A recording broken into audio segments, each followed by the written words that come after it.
Congratulation south African cricket team. South African cricket team যাদেরকে choker বলা হয়, তারা প্রথমবারের মতো টি-20 বিশ্বকাপের ফাইনালে উঠল। তাদের এর আগ পর্যন্ত অর্জন ছিল 2009 এবং 2014 সালের টি-20 বিশ্বকাপে সেমিফাইনালে ওঠা। তার বেশি তাদের সফলতা অর্জন করেনি। কারণ সাউথ আফ্রিকান ক্রিকেট টিমের একটা দুর্দশা কি, তারা সবসময় শিরোপার একবারে কাছাকাছি গিয়ে তারা হেরে যায়। ওই জন্য তাদের নামের পাশে একটা তকমা জুড়ে গেছে, ওইটা হলো চোকার।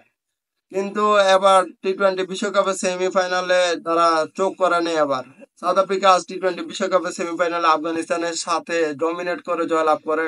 আফগানিস্তানকে মাত্র 56 রানে অল আউট করে দেয় এবং 9 উইকেট হাতে রেখে তারা ম্যাচটা জয়লাভ করে। আফগানিস্তানের ক্যাপ্টেন রশিদ খান আজকে টস জিতে ব্যাটিং করার সিদ্ধান্ত নেন। তাদের কোনো ব্যাটসম্যানে আজকে ঠিকমতো দাঁড়াতে পারলেন না। সকল ব্যাটসম্যানে আজকে ব্যর্থ হলেন। তাদের সবচেয়ে নির্ভরশীল আস্থাভাজন ব্যাটসম্যান রহমানুল্লাহ গুরবাজ আজকে 3 বল খেলে মাত্র 0 রান করে আউট হয়ে যান। ইব্রাহিম জাদলান 2 বল খেলে 5 রান করে। বাদিন নাইব 8 বল খেলে 9 রান করে। উমর জাই 10 বল খেলে 12 রান। মোহাম্মদ নাবি 2 বল খেলে 7 রান করে। কারিম জানাত 8 বল খেলে 13 রান করেন। রাশিদ খান 8 বল খেলে 8 রান করেন। কিন্তু সাউথ আফ্রিকার বোলিং লাইন আজকে অসাধারণ বোলিং করেন। সাউথ আফ্রিকার বোলারদের কৃতিত্ব দিতেই হয়। তারা এই টুর্নামেন্ট জুড়ে অসাধারণ বোলিং করছেন। তাদের ব্যাটসম্যানরা সাফার করলেও তাদের বোলিং লাইনের কারণে তারা ম্যাচগুলো জিতে আসতেছে। সাউথ আফ্রিকা এবং ইন্ডিয়া এই দুইটা টিম এই টি-20 বিশ্বকাপে এখন পর্যন্ত অপরাজেয়। তারা এই পর্যন্ত একটা ম্যাচেও হারেনি, তারা সবগুলো ম্যাচেই জিতেছে। সাউথ আফ্রিকার এর ভিতরে সাউথ আফ্রিকার বোলিং লাইনের কৃতিত্ব সবচেয়ে বেশি ছিল।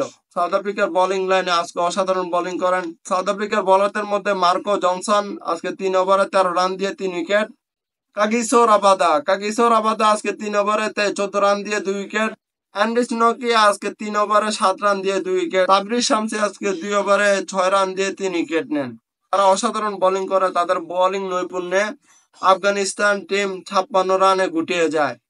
তো একতরফা ম্যাচটা জিতে নেন সাউথ আফ্রিকা। সাউথ আফ্রিকার মাত্র একটি উইকেট যায় কোয়াল্টন ডিককের উইকেট। তিনি 5 বল খেলে 8 রান করেন।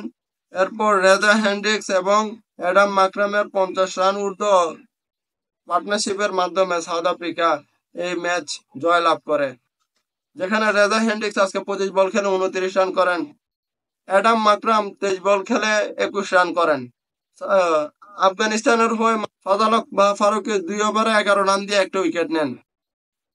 এ পর্যন্ত এই টুর্নামেন্টের লিডিং উইকেট টেকার তিনি এ পর্যন্ত 16টি উইকেট শিকার করেন। তো দেখার বিষয় হলো যে সাউথ আফ্রিকা এবার টি-20 বিশ্বকাপ জিততে পারে কিনা। তারা বরাবর বিশ্বকাপের খুব কাছাকাছি যায় কিন্তু তা জিততে পারে না। এবার দেখা যাক যে সাউথ আফ্রিকা বিশ্বকাপ জয় লাভ করতে পারে কিনা। আর সাউথ আফ্রিকার সাথে কাদের খেলা হবে আপনারা কমেন্ট করে জানিয়ে দেন। ইংল্যান্ড নাকি ইন্ডিয়া, কারা জয় লাভ করবে। আর আপনারা যারা ফেসবুক থেকে ভিডিও দেখছেন তারা ফলো করে এবং যারা ইউটিউব থেকে ভিডিও দেখছেন তারা সাবস্ক্রাইব করবেন, এতে আমার অনেক খুশি হবে। ধন্যবাদ।